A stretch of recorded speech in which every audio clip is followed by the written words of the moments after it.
ये है मितेश, एक नौजवान उद्यमी। ये एक उद्यम शुरू करने के लिए उत्सुक है, लेकिन पूरी जानकारी न होने के कारण इन्हें काफी परेशानियों का सामना करना पड़ रहा है। उन्हें मिस्टर संभव दिखाई देते हैं, जो मितेश को आश्वासन देते हैं कि वो उसकी समस्या का समाधान खोजने में उसकी मदद करेंगे। उन्होंने मितेश को एमएसएमई मंत्रालय की योजनाओं का परिचय दिया। मैं आपको उन विभिन्न योजनाओं के बारे में बताऊंगा जिन्हें सरकार ने आप जैसे उद्यमियों के लिए शुरू किया है। पहली योजना है प्रधानमंत्री रोजगार सृजन कार्यक्रम, जो उन इच्छुक उद्यमियों को वित्तीय सहायता प्रदान करती हैं जो एक मैन्युफैक्चरिंग या सर्विस सेक्टर में कंपनी स्थापित करना चाहते हैं।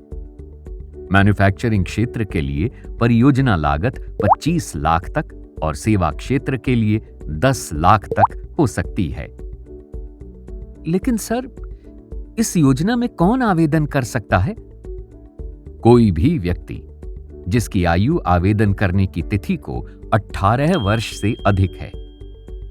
पीएमईजीपी के तहत केवल नई परियोजनाओं को मंजूरी के लिए विचार किया जाता है। यह काफी आसान है। ऑनलाइन आवेदन कभी भी कर सकते हैं और जिसे राज्य केवीआईसी कार्यालय में जमा करा सकते हैं। आप www.kviconline.gov.in पर जाकर ऑनलाइन आवेदन जमा भी कर सकते हैं और डाउनलोड करके विस्तृत प्रोजेक्ट रिपोर्ट और आवश्यक दस्तावेजों के साथ संबंधित कार्यालय में जमा भी करा सकते हैं। ये तो वाकई सरल प्रक्रिया है। अब मैं उद्योग लगाने के अपने सपने को साकार होते देख सकता हूं। बिल्कुल मितेश, इसके साथ ही खादी और कॉयर के क्षेत्र में भी उद्यमियों के लिए अनेकों योजनाएं हैं। इनका उद्देश्य खादी, ग्राम और कॉयर उद्योग को प्रोत्साहन देना है, जिसके लिए तकनीकी और मार्केटिंग सपोर्ट के साथ साथ पारंपरिक उद्योगों को पुनर्जीवित करने की सोच है। इनके लिए किस प्रकार की सहायता उपलब्ध है और कौन लोग इसका लाभ उठा सकते हैं? उन्हें केवल खादी और कॉयर की वेबसाइट पर जाकर आवेदन करना है। खादी और कॉयर व्यवसाय में लगे लोगों के लिए बहुत कुछ है, लेकिन सच्चे व्यवसायियों के रूप में हमें प्रौद्योगिकी का लाभ उठाकर अपनी श्रेणी में सर्वश्रेष्ठ उत्पादन करना चाहिए। क्या हमें इस मोर्चे पर सरकार से कुछ सहयोग मिल सकता है? निश्चित रूप से। और इसके लिए एमएसएमई मंत्रालय प्रौद्योगिकी उन्नयन और गुणवत्ता प्रमाणन में भी सहायता प्रदान करता है। वो कैसे सर? देखो, मूल रूप से इस योजना के माध्यम से एमएसएमईज को उत्पादकता बढ़ाने के लिए उन्नत प्रौद्योगिकी का इस्तेमाल करने के लिए वित्तीय सहायता मिलती है। तो फिर इसका लाभ लेने के लिए क्या योग्यता होनी चाहिए? एमएसएमई को चाहिए कि अपनी उद्यम पंजीकरण संख्या के साथ स्थानीय निदेशक एमएसएमई डीआई के पास अपना विधिवत भरा हुआ आवेदन जमा करें।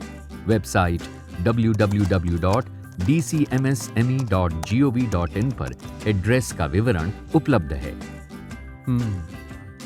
हम सभी गुणवत्ता वाले उत्पादों का उत्पादन करना चाहते हैं, लेकिन उसकी मार्केटिंग करना भी महत्वपूर्ण है।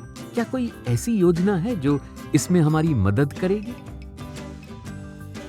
हाँ, है ना, एमएसएमई मार्केटिंग डेवलपमेंट असिस्टेंस। ये योजना 2 तरह से असिस्ट करती है: अंतर्राष्ट्रीय प्रदर्शनी में भाग लेने के लिए और बारकोडिंग में ग्लोबल स्टैंडर्ड के लिए आर्थिक मदद देकर। एमएसएमई के लिए विपणन यानी मार्केटिंग प्रोत्साहन योजनाएं प्रचुर मात्रा में हैं और विभाग विभिन्न स्तरों पर मदद करता है ताकि उद्यमियों को अपने उत्पादों का प्रदर्शन करने के लिए अंतर्राष्ट्रीय और राष्ट्रीय मंच देने के लिए फाइनेंशियल असिस्टेंस मिल सके, जिसमें यात्रा और प्रदर्शनी की लागत भी शामिल है। वाह, इनका लाभ कौन उठा सकता है? सभी एमएसएमई।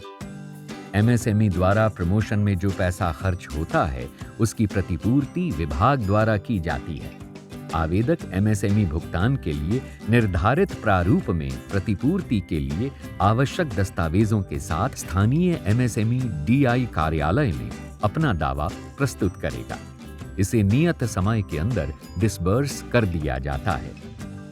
हमारे जैसे एमएसएमई उद्यमियों की मदद के लिए मंत्रालय द्वारा अन्य योजना क्या है?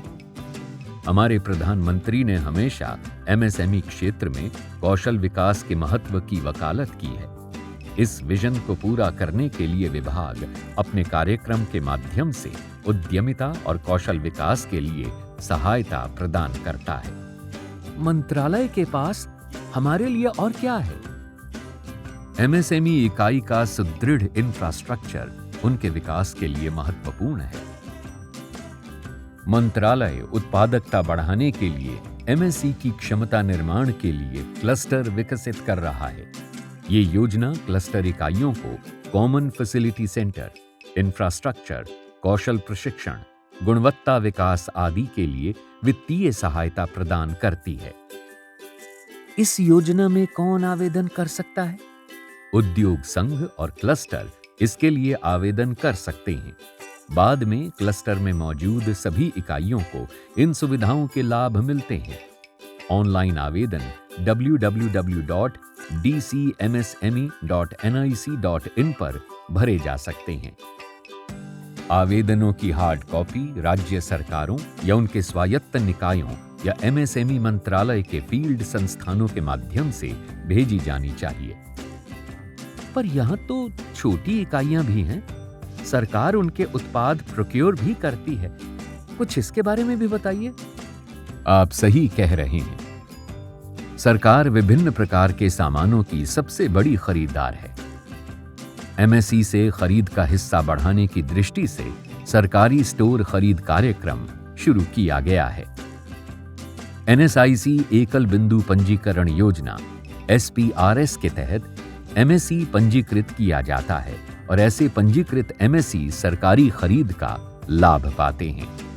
सभी सूक्ष्म, लघु और मध्यम उद्यमी निर्धारित आवेदन पत्र में आवश्यक दस्तावेजों के साथ एनएसआईसी के किसी भी कार्यालय में आवेदन कर सकते हैं।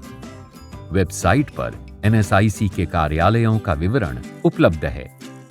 क्या इंपोर्ट एक्सपोर्ट करने वाली इकाइयों के लिए कोई विशेष दस्तावेजी कार्यवाही है? हाँ, आयात निर्यात करने वाली इकाई को विदेश व्यापार महानिदेशालय में पंजीकरण करा के 10 डिजिट वाला IEC कोड प्राप्त करना होगा। एक और व्यवस्था भी है जो हैंड होल्डिंग की मदद से छोटी इकाइयों को बड़ा बनाने में मदद करती है। इसका नाम है चैंपियंस। ये सिंगल विंडो सिस्टम छोटी इकाइयों और आर्थिक रूप से कच्चे माल, लेबर, सरकारी स्वीकृतियां सभी मामलों में एमएसएमई इकाइयों की सहायता करता है। एक और रजिस्ट्रेशन बहुत आवश्यक है, वो है उद्यम। यदि कोई एमएसएमई इकाई उद्यम के अंतर्गत रजिस्टर्ड नहीं है तो उसे इसमें पंजीकरण करा लेना चाहिए। ये एक निशुल्क पंजीकरण है। चैंपियंस कंट्रोल रूम और डिस्ट्रिक्ट इंडस्ट्रीज सेंटर इसमें आपकी सहायता करते हैं। तो आओ आप भी अपना उद्यम लगाएं और सफल उद्यमी बनें।